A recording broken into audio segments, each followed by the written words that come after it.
We're talking 5 super simple dinner recipes.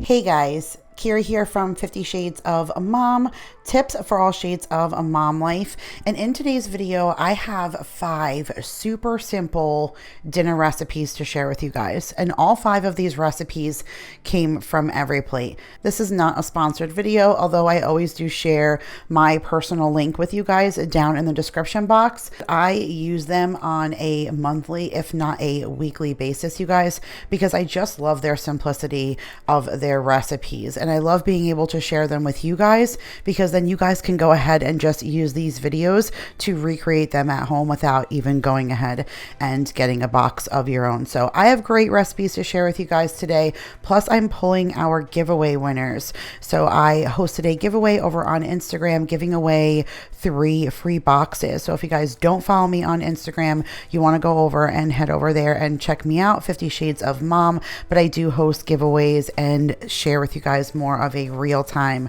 day-to-day life. But we're going to do that at the end. For now, we're going to go ahead and get into the 5 recipes that I have to share with you today. Now, this first recipe probably has to be one of my favorites. No, it probably is my favorite out of all of these. And it's steak and potatoes and green beans, you guys. Like, how can you go wrong with that? Look at that steak. We're making a garlic butter to go on top, like absolutely delicious. So you're going to need, they're using beef ranch steak, but steak of your choosing. You'll need some fresh green beans, 2 Yukon Gold potatoes.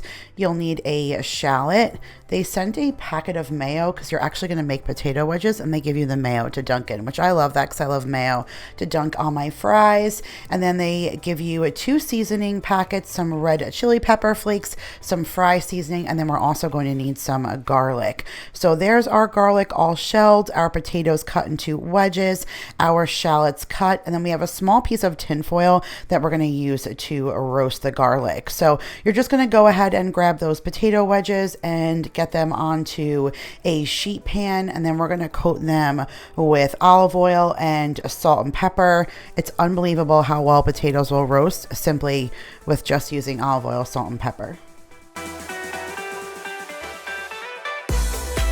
Now, if you have not roasted garlic, you guys, roasting garlic is a game changer and it's super easy. All you need is a piece of tin foil, your cloves of garlic, and then a little bit of olive oil. And then you're just going to go ahead and seal up that little satchel of yumminess and just stick it on whatever pan that you're throwing in the oven. So I just threw it right on top of those potatoes. Now, this is Paul's cast iron skillet with little grooves in it. I love this thing. When we got all of our stuff out of the storage shed, he pulled this out of a box and I was like, yes, that is coming home with me. I love the grill marks on it. And so this is simply just olive oil heated up to temperature and then salt and pepper on the steak and then just cooking it to your desired temperature. So very, very simple on the steak because we're going to make that butter on top, which is amazing. So once you go ahead and remove that steak, you're going to throw in a tablespoon of butter, letting it remove all of those bits from the bottom of the pan. And then you're going to throw in your shallots, your green beans, about a half a cup of water that you're just going to let steam down to make those green beans all soft. And of course, salt and pepper, because we salt and pepper at every step. While those are cooking, you guys, we're going to pull out our potato wedges and hooray, something I didn't burn. Fabulous, right? So once I got those potato wedges unstuck from the pan, I just sprinkled some fry seasoning that they supplied right on top and gave it a little mix. And then I added some of those chili pepper flakes to that green bean and gave that a toss. And then now our garlic was ready. Like, look how tender that is. All you need is a fork just to mash it up a little bit. And then we're going to stick that in a tablespoon of butter and just give it a good mix because that's going to go on top of our steak. Look at that. You can see the roasted garlic pieces inside of that butter, and that butter is just going to melt down and it's going to make that steak super rich. And then, like I said, I didn't burn the potatoes, which was fabulous. They were cooked to perfection with that fry seasoning, and then the green beans and shallots were super, super yummy, just the right amount of heat. And then the mayo, like I said, for dipping, you guys. This was super easy and a fantabulous meal. So now we are on to a super easy pasta dish. And whenever there are easy pasta dishes on the weekly menu, I choose that because this is always a go-to for my kids when there's something on the menu that we're cooking that they won't eat. So this is bacon and roasted tomato linguine. This was super, super good. I mean, when is bacon not good inside of pasta? And so I knew that my kids were going to love this. So they gave us some linguine. We have some Italian seasoning, some garlic, some Roma tomatoes, a lemon, a pack of really beautiful fresh Parmesan cheese, 2 small containers of cream cheese, a package of green onions, and then their bacon, which I always mention. I absolutely love their bacon. It is really good quality bacon. Well, they just have good quality meat in general. So we're going to start by getting our pasta water ready. So go ahead and throw some water on the stove, and when it boils, have your bestie go ahead and break the spaghetti. Do you guys break your spaghetti or do you leave it whole? He broke it for me, threw it inside of that pot, and then he added a little bit of salt and olive oil. Olive oil actually helps make your pasta not stick, and the salt gives your pasta flavor. So just a little FYI. And now we're going to throw our tomatoes on our sheet, and we're also going to roast garlic just like we did in that last recipe. Of course, make sure you salt and pepper, and then a little bit of that Italian seasoning, and we're going to toss all of those tomatoes together, seal up our little garlic pack, and then off to the oven that goes. And now it's time to cook our bacon, and they gave us 4 really nice pieces of bacon, and this is going to crisp up perfectly. And once it cools, we're going to chop it up and we're going to fold it into our pasta later, which is just an amazing flavor plus texture. Now look, I did not burn these tomatoes either, like maybe I'm starting to learn. And then in that same pan that we cooked the bacon, now we're going to throw in our green onions, just the whites, because the greens are going to be for a garnish on top. And then we're going to throw in some more of that Italian seasoning. We're going to throw in a little bit of pasta water. We're going to throw in the cream cheese, some butter, and some Parmesan cheese. And now we're just going to kind of mix that all together, essentially making almost an Alfredo, but the green onions with the bacon grease made a very different flavor. So that actually ended up being better than I thought. So now we're going to fold in our pasta, and then we're going to add the rest of our ingredients. So what I loved the best about this dish is the lemon juice. So now we're going to add the lemon juice and lemon zest, and it gave a very citrusy vibe to the pasta. And then you're just going to put your roasted tomatoes on top. You're going to plate your spaghetti, throw your roasted tomatoes on top, throw a little bit of the green part of the green onion, and then serve it with an extra lemon wedge. It was very... That Alfredo, like I said, with the onion and the bacon grease was really good, but then the acidity came in with the lemon, and it made your taste buds explode. It was so good, and my kids absolutely loved it. All right, this one I was excited about because it was something new to me. Correct me if I'm pronouncing this wrong, but I think it's cheesy black bean and pepper flautas. And I didn't really know what a flauta is or was, or if I was doing this right or wrong, but needless to say, it was super good. So they gave us some like taco seasoning, some tortilla shells, some shredded cheese, some black beans, some guacamole, but the actual holy guacamole brand, which I thought was amazing, a Roma tomato, an onion, a lime, a long green pepper, and some sour cream. So a pretty generic Tex-Mex kind of feel, right? But what we did ended up blowing my mind. So we're going to go ahead and thinly slice that long green pepper and throw it in some olive oil with salt and pepper on a frying pan. And now in a bowl, we're going to take our tomato diced and our onion diced, and then that is the zest of the lime and then the juice of the lime, and we're kind of making a fresh pico de gallo, which I truly love that. Any kind of fresh salsa feel, so good. A little salt and pepper, a little olive oil. It really is delicious. And so now we're going to take the other half of our onion that we only did in thin slices, and we're going to add that with our taco seasoning into those onions and a little bit more olive oil, and we're going to saute them down and give you like a good hearty peppers and onions feel. So we're going to remove those from the pan and put a little bit more taco seasoning and olive oil into the pan, and then add our black beans. And we want those to stew down. And then now we're going to beef up our guacamole. So we put the guacamole and some sour cream into a bowl, and then we're going to add some of our lime juice, the other half of the lime, and we're just going to give that a good mix. They want it to almost be drizzleable. That's not a word. They want you to be able to drizzle it. I guess that's the right way to say it. So now our black beans are cooked down, and I used a potato masher to kind of smash some of them and make some of them still whole, and then some of them like runny and mushy. And then I added in a tablespoon of butter. Holy cow, the butter made those beans so rich and creamy. So now you go ahead and take one of your tortilla wraps and you put some of the black beans down, and then the peppers and onions and a little bit of cheese, and then you just roll it up. That's it, like that simple. And I stuck them in a frying pan with a little bit of olive oil and just toasted them until they were brown on each side. And they gave you enough to make 6 of them. That essentially means 3 per person, so that's how I plated it. But it's beans, you guys, so it is so hearty with the cheese, and then you're already eating the tortillas. Like, it was a lot. So I put the 3 on there, and then you put the drizzle, like the nice heavy drizzle of that guacamole mixture, and then the pico de gallo on top of it. And it was so good. I made 3 for me and 3 for Paul, and neither one of us could finish them all because they were so filling, but they were so good. Like, who knew that I could eat a taco like that without meat?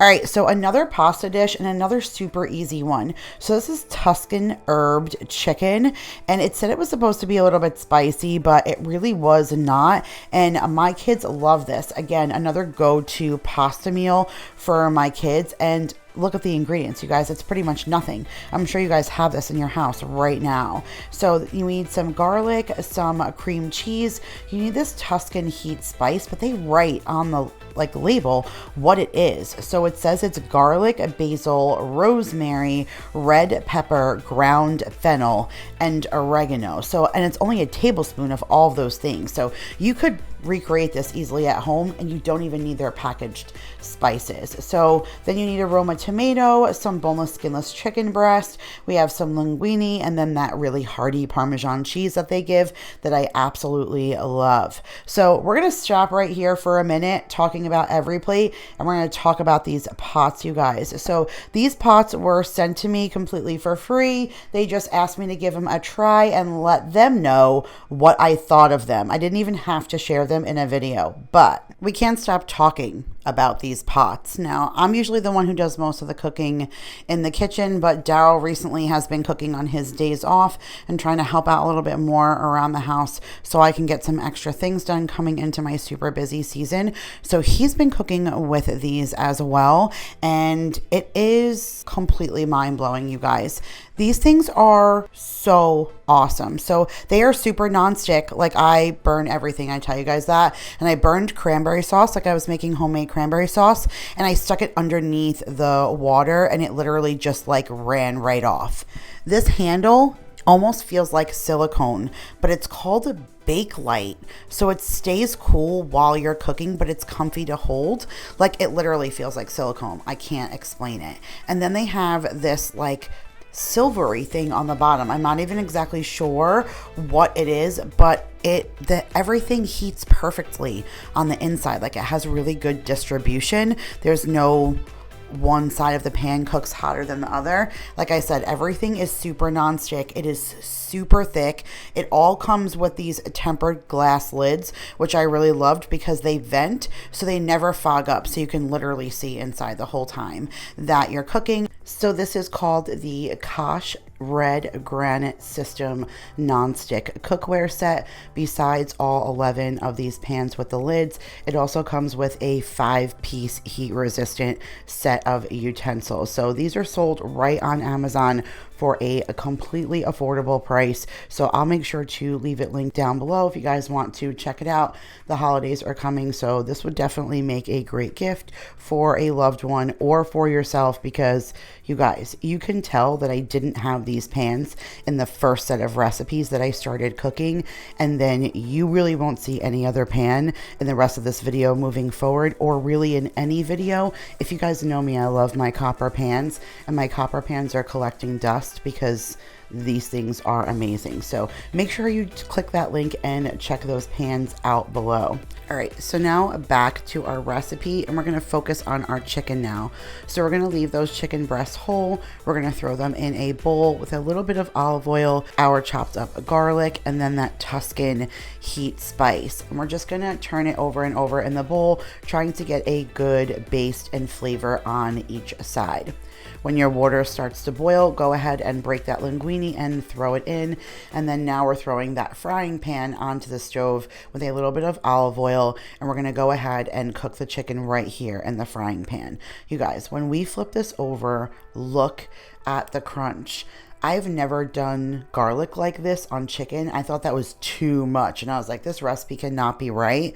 But it made a garlic crunch on the outside of this chicken. The garlic almost made a breading. It was so delicious. So once you cook it about 5 to 6 minutes on each side and it's thoroughly done cooking, you're going to pull the chicken, and in the very same pan you're going to go ahead and add a tablespoon of butter, and then our chopped up tomatoes and the rest of that Tuscan heat spice. Once you give that a good mix, maybe have the tomatoes about 1 minute on the stove, you're going to throw in your Parmesan cheese, another tablespoon of butter, and our spaghetti right in that pan, and you're just going to fold it in until all the cream cheese, the butter, the Parmesan cheese, all the spices, the tomatoes, everything is just kind of mixed really well together. And it is that simple, you guys. That's it.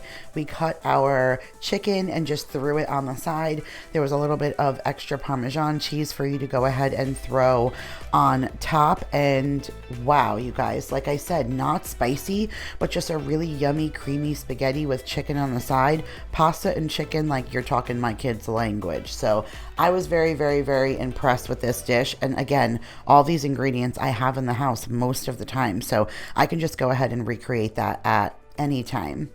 All right, you guys, so we are on our very last recipe, and this one is quite the doozy, and I was excited to share this one because I love blue cheese. If you just saw my meal prep, I always make that Keto Ladies blue cheese dressing, and this is crispy blue cheese chicken. So I was like, yes, let me have it. So you need some fry seasoning, and then they give you blue cheese and they give you Marzetti. I love that it's like name brand extra things. Of course, we got some bomb bacon. You guys know how I feel about the bacon, and some boneless, skinless chicken breast. We have 2 Yukon Golds potatoes, some garlic cloves, some sour cream, some carrots for roasting, some chives, and then a package of panko breadcrumbs. So this is all you're going to need to make this recipe. Like, you guys, it was just so good. So we're going to dice the potatoes because we're making mashed potatoes. We're going to slice those carrots up because we're roasting them. And then we're also going to shell our garlic because we need some garlic cloves.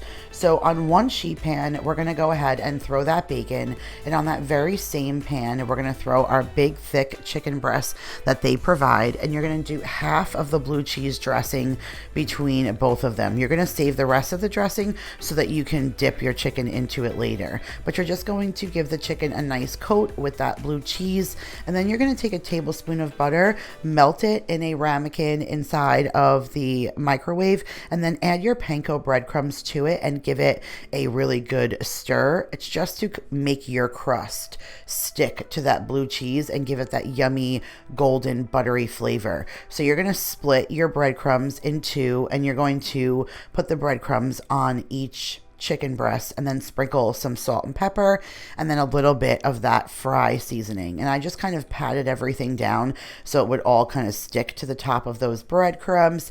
And then I also threw in some carrots with a little bit of olive oil and that fry seasoning also. Fry seasoning on the carrots was super different. Never thought to put fry seasoning on anything but fries, and it was really good on the carrots. So Once our chicken came out of the oven, everything went in at 350 for about, no, I think it was 400 for about 20 minutes. I let that sit and rest because now our water was ready for the potatoes. Now, again, if you guys don't follow me on Instagram, this is a trick that I shared in my Instagram story. So they told me to take my whole cloves of garlic and throw it right into that pot when I was boiling the potatoes. I had never done that. You see, I roast garlic and stuff and put it in my mashed potatoes, but to do that, I had never done that before. So that was completely different to me. So when this came out and I mashed them, you mash the garlic together, which was amazing. So now you're going to throw another tablespoon of butter in, that bacon that has now cooled and been all chopped up, that little container of sour cream, and then your cut up chives. And this was like a loaded baked potato mix. Now they didn't say you needed to add any milk or anything, and they didn't provide it. I added a little splash of milk because I like a super creamy mashed potatoes, but this was everything. So that's 2 pieces of chicken, all the mashed potatoes, and of course that's something I did burn. I overcooked those carrots. I think Paul cut them a little small for me, honestly, so they ended up burning. But the crispiness and the butteriness of the panko with the blue cheese, and we dunked with blue cheese on the side, and those mashed potatoes. Holy cow, you guys. Garlic in your mashed potatoes, boiling on the stove. Get it. I'm serious. It's amazing. So now we are back to that Instagram post because we are done with our 5 recipes, you guys, and now it is time to pull our giveaway winners. And I was really excited to do this, you guys, but if you do not win right now, my code is in the description box and it saves you $20 off of your first box. So you still only pay $10 for your first box. This is pretty much just giving you that $10 off credit if you're not using my code. But the first winner is Kelly Girl ABC, and she says, I need that. I never know what to make for dinner, and after a super long day of teaching kindergarten, I usually just eat cereal. So congratulations, Kelly. Make sure you reach out to me, but I will go ahead and answer you on Instagram. So I only drew 1 winner from Instagram because that's the post that had the least amount of comments. Facebook had more. So for some reason, my phone wouldn't let me access all 54 comments on my Facebook. So I got 1 off of my phone and 1 off of my computer. And this is the one I snapped of my computer screen, choosing Alyssa Rice. And this comment just says, that is so kind of you. Well, you are super welcome. And I hope you totally enjoy this, girl. These boxes are amazing. So I'll make sure to comment on your post. And then this, you guys, made me cry. So this is actually one of my friends that commented on a Facebook post, and I was so excited to see that she won. So she was just saying she would love to come and visit me at some point. She is a friend from South Carolina, but I love when my friends win something because my friends have been the ones that have been watching every single day since the very beginning. So I love that they get a little bit rewarded too. And my girlfriend Jill, that's not the Jill I always talk about. This is another friend, Jill, but this girlfriend just lost her stepfather and her mother within 2 months of time. So she was left the house, and now she's moving out of the house that she was in into her mom's house. And I've been seeing her on Facebook, and it looks like it's been a rough time. So when I saw the randomizer pick her comment, I cried a little bit because I felt like that was the higher ups just giving her a gift that I was able to give to her. So that was really, really awesome. At the time of filming this, I haven't reached out to any of the winners. So I am super excited, and all of you guys are just going to get an email with the code that comes on the back of that card. So I don't even have to mail you anything. But you guys, that is it for another Every Plate video. I hope you guys enjoyed. And if you did, make sure to give it a big thumbs up. I always stand on a soapbox and encourage Every Plate meals because I think that they're so super simple, and they're so fresh, and they're so amazing, and they're cheap, you guys. Literally cheap. Even if you continue on beyond my code, then it literally only costs me $30 a week for what you see. 3 recipes, $30 a week. I mean, you just can't go wrong. But as always, you guys, I appreciate you so, so much. Thank you so much for watching. Subscribe if you are new. I love you guys all so much, and I'll see you guys in the next one. Bye, guys.